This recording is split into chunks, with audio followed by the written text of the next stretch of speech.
என்னுடைய அண்ணன் புரட்சி கலைஞர் கேப்டன் விஜயகாந்த் அவர்களோட பழகிறதுக்கு எனக்கு நிறையவே வாய்ப்பு கிடைச்சது. அவரும் இந்த மதுரை மண்ணை சேர்ந்தவர் தானே, அவரை மறக்க முடியுமா?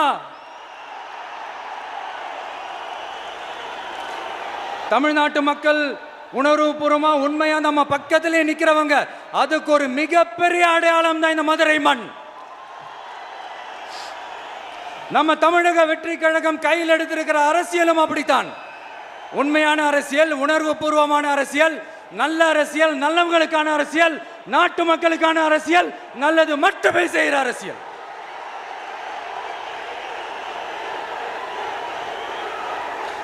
இதோ நம்மளுடைய இந்த 2வது மாநில மாநாடு வாகை சூடும் வரலாறு திரும்புகிறது.